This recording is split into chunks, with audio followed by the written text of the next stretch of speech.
Hello YouTube, what is up? This is Coolmark bringing another video, and before this video begins, make sure you smash that like button, hit subscribe, turn that notification bell, and comment something fun down below because we want to have as much support on this channel as possible. I want to give to you guys as much as I can, so in return, if you would like that video and subscribe, that'd be awesome. But without further ado, let's get right into this video. So this video is all about the patch 1.6.0, the new update that has come out for critical ops. I'm going to be going over the full comprehensive entirety thing of the update list and kind of what everything entitles for this entire patch and update. So we're going to talk about everything that they've talked about themselves. So the 1.6.0 is about resetting the ranks, the rank seasons, the player level system, the new event, the new gun, the milestones for the Vector and the new gun being the M1887, formerly known as the Winchester for a couple of days, and then they changed the name. So the name is now M1887. I'm probably going to still call it the Winchester, but you know, that's just because what I knew it first as.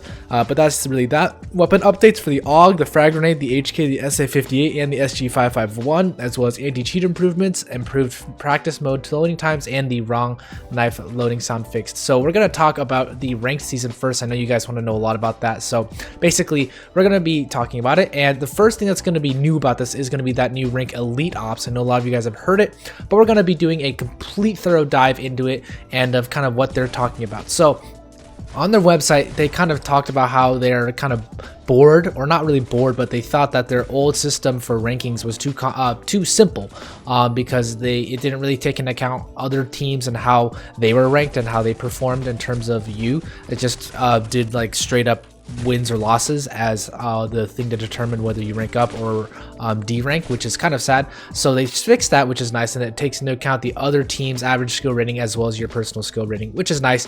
So you're going to be getting more points if you beat someone that's higher than you, and yeah, so stuff like that will be accounted for, as well as they reset all the ranks to support this new ranking system. So that will be interesting.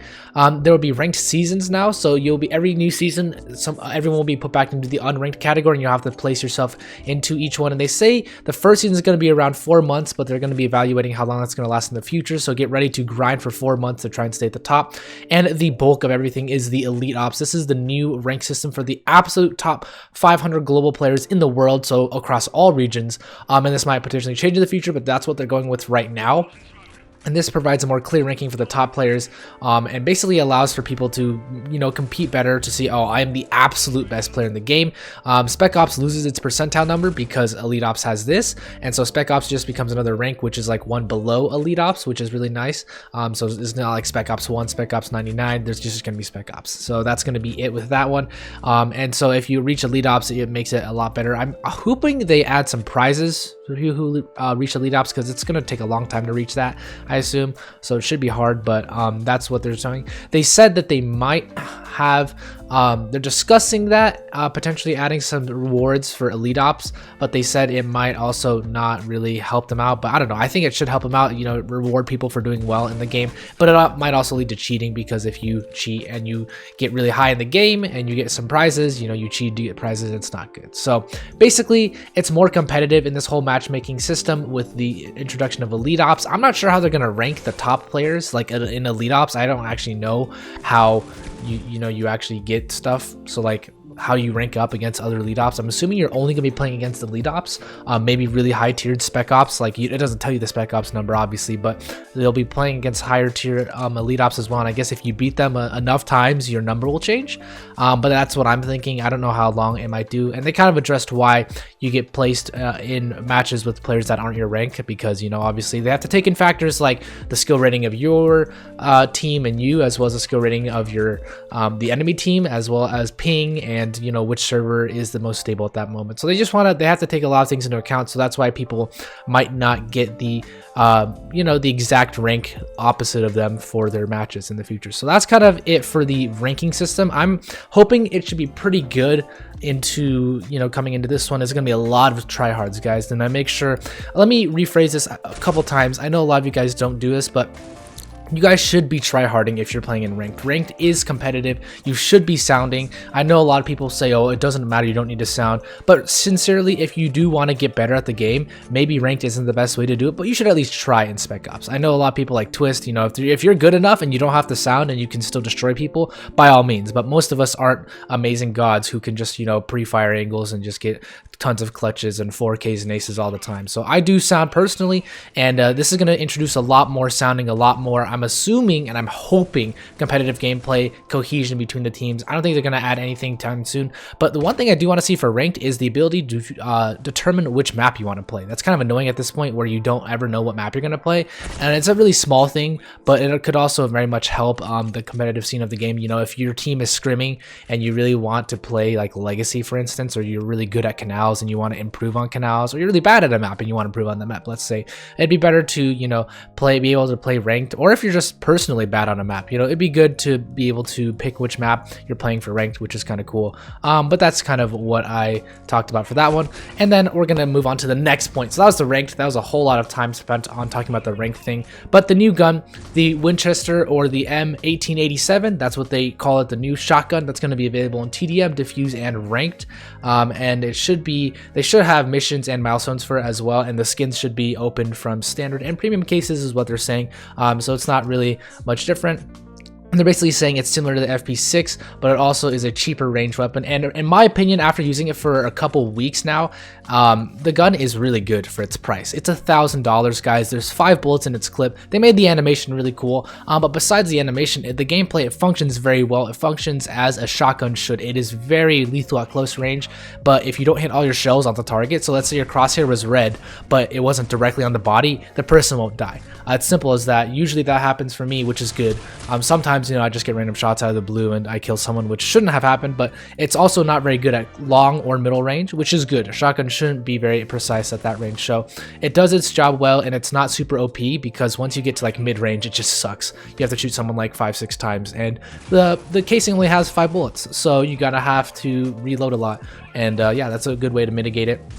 But the player levels, yeah, so that's the M1887. We're gonna see how that integrates well. I think it's already a pretty good eco weapon, and it's should be used pretty well within the system. It's like the Vector, you know, I don't think it'll be too influential, but we will see it here and there, and it should make an appearance here and there. So that's kind of what I'm thinking.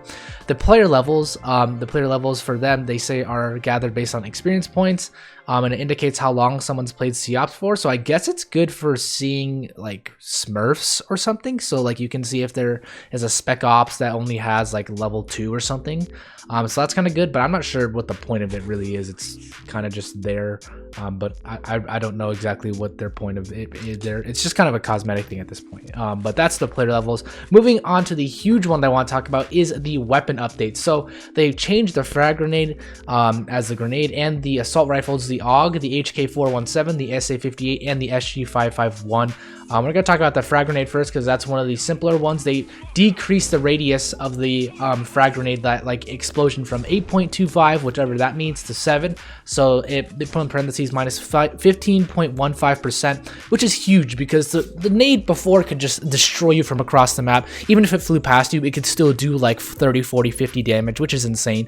And it also decreased the armor penetration. So you're going to lose a similar amount of health if it lands right on top of you, but it won't decrease your armor as much, which is really nice. I think they saw that the nade was being used too kind of abusively in a lot of competitive games where you could just buy a bunch of nades and throw them at enemies and they would, without even seeing anybody, just die. So that's kind of good that they reduced that, and I think it's really good. And they also wanted to make sure that the M4 and the AKs weren't the only assault rifles being used, so they basically buffed every single assault rifle that wasn't the AK and the M4. So with the AUG, what they did is they increased the maximum damage from 30 to 34, which is a 13% increase, which is huge, and they also increased the minimum damage from 27 to 30. So you might be thinking, wow, the AUG got basically a 12% boost in damage, which is insane. And it also got a 2 size increase for the clip. So the clip went from 30 to 32.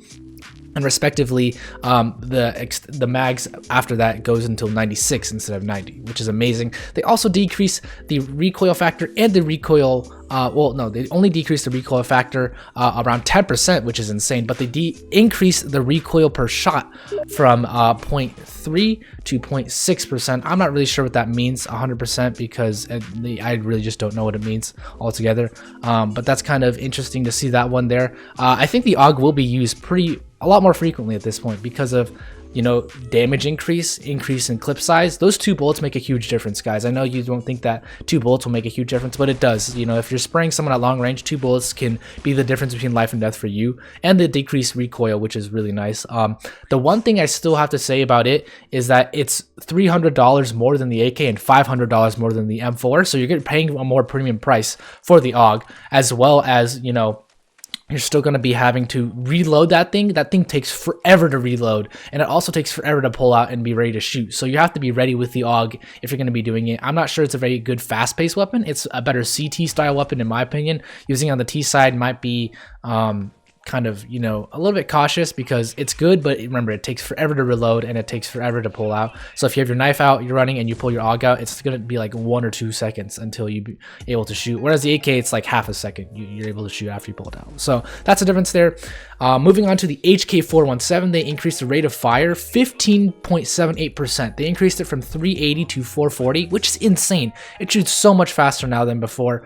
They also increased the clip size from 15 to 20, and the extra clips decreased from 4 to 3. So basically, it's like they're saying basically this is more of an automatic weapon now because there's more bullets per clip, but they're going to give you less bullets, so you have to be more precise. So instead of there being an extra 75 or 60 bullets, there still is an extra 60 bullets but less mags, so it's the same amount of bullets, just less magazines there. And they increased the recoil per shot from 0.15 to 0.5, which is a 233% increase in recoil. So they're basically saying, you know, you can spam it, you can just let it ring, but it is going to have quite a bit of recoil every time you shoot. So you might want to be aware of that and be able to tap and burst fire with that gun because it's a pretty good gun still. It just got better now. So I'm sure we're going to be seeing more use of all these weapons once this, you know, just in the competitive scenes soon, because it's a pretty good weapon now. The SA58 as well, they increased the maximum damage from 26 to 30, which is a 15% increase, but they decreased the minimum damage from 24 to 20. So that's a 16.67% decrease. So basically, they made the range for damage a lot wider, and they decreased the maximum range from 20 to 15. Oh, wait, what? No, they flip it around. They increased the maximum range from 28 to 30, but they decreased the minimum range from 20 to 15. So basically, they made it a larger range for the SA58 as well, which is kind of cool. And then lastly, the HK417, they decreased the cost of it in defuse from $3,800 to $3,200. That's a huge difference, guys. $600 off, and they decreased the recoil per shot and the recoil factor. So basically, it's the same gun, but easier to control, and it costs less. So we should be seeing the HK417 more. In my opinion, it is truly a much easier gun to handle now, and now that it costs $3,200, I don't see why people shouldn't be using it. So my go-to guns, honestly, at this point, they all depend on your money. So if you want to pay that premium price, I would say go for that SG, but the AUG is also really good. Once again, the M4 and the AK haven't been touched, so they're still very lethal weapons, but the M4, I think, is going to have a huge drop in numbers. The M4 hasn't been used too much compared to the AK, and now that there's other better alternatives like the SA58 and stuff for cheaper, and the shotgun, you might be seeing less of the M4. And I'm assuming the AUG and the SG are going to have a huge presence because those are good weapons as well. So they're trying to basically make sure that all the weapons are used equally, which is kind of cool, but I'm not sure what that's going to do. And lastly, over all the other fixes and updates that they listed, they improved the practice mode loading times, they improved the anti-cheat. We're going to see how that one actually moves out in the future. They added vector milestones as well as breach and coalition emblems for purchase in the loadout section.